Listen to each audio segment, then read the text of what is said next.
നമ്മുടെ പതിവ് പ്രവൃത്തികളിൽ നിന്ന് ആരാധനയെ വേർതിരിക്കുന്ന നിയ്യത്തിനാണ് നാം ഉദ്ദേശം അല്ലെങ്കിൽ നിയ്യത്ത് എന്ന് പറയുന്നത്.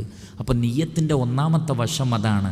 നമ്മൾ പതിവായി ചെയ്യുന്ന വിഷയത്തിൽ നിന്ന് എന്തിനെ ഒരു ആരാധനയെ വേർതിരിച്ച് തന്നെ നിയ്യത്താക്കുക.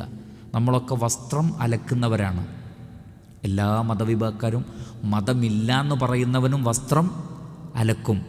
എന്നാൽ വസിയാബക ഫതഹിർ, നിൻ്റെ ഡ്രസ്സ് നീ വൃത്തിയാക്കണമെന്ന ഖുർആനിലെ ആയത്തിൻ്റെ അടിസ്ഥാനത്തിലും ഇന്നല്ലാഹ ജമീലുൻ യുഹിബ്ബുൽ ജമാൽ എന്നുള്ള പ്രവാചകൻ്റെ ഹദീസിൻ്റെ അടിസ്ഥാനത്തിലുമാണ് നാം അലക്കുന്നതും ഇസ്തിരിയിടുന്നതും നല്ല ഡ്രസ്സ് ധരിക്കുന്നതുമെങ്കിലോ അതിന് കൂലി കിട്ടും. ഇപ്രകാരം പതിവായി ചെയ്യുന്ന പ്രവർത്തനങ്ങളിൽ നിന്ന് ആരാധനയുടെ പ്രവൃത്തികളെ വേർതിരിക്കുന്നതിൻ്റെ ആ വേർതിരിക്കുന്ന പ്രക്രിയക്ക് നാം നിയ്യത്ത് എന്ന് പറയുന്നു. അത് നിയ്യത്തിൻ്റെ ഒരു ഭാഗമാണ്.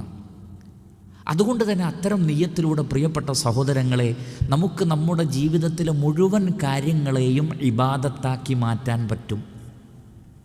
നമുക്ക് നമ്മുടെ ജീവിതത്തിലെ മുഴുവൻ കാര്യങ്ങളെയും ഇബാദത്തായി മാറ്റുവാൻ സാധിക്കുന്നതാകുന്നു.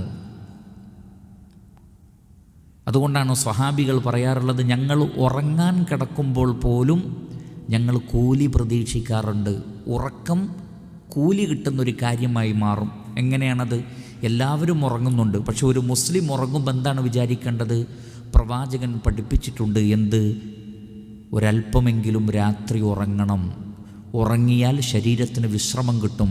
വിശ്രമം കിട്ടിയാൽ കൂടുതൽ ഉന്മേഷത്തോടുകൂടി അള്ളാഹുവിനെ ഇബാദത്ത് ചെയ്യാൻ സാധിക്കും. അതുകൊണ്ട് ഉന്മേഷത്തോടുകൂടി അള്ളാഹുവിനെ ഇബാദത്ത് ചെയ്യാൻ വേണ്ടിയും തൻ്റെ ശരീരത്തോടുള്ള ബാധ്യത നിർവഹിക്കുക എന്ന നിലക്കും ഞാൻ ഉറങ്ങുകയാണ് എന്നൊരാൾ മനസ്സിൽ കരുതിയാൽ ഉറക്കിന് പോലും കൂലിയുണ്ട്.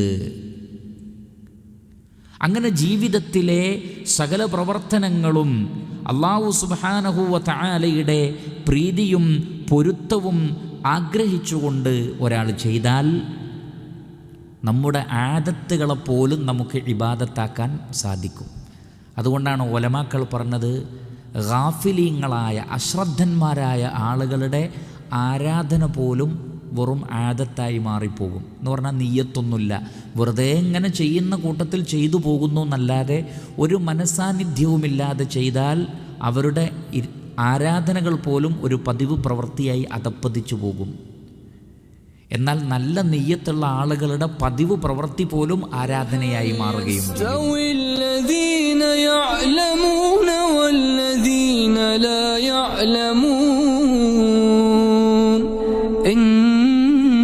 إنما يتذكر أولو الألباب.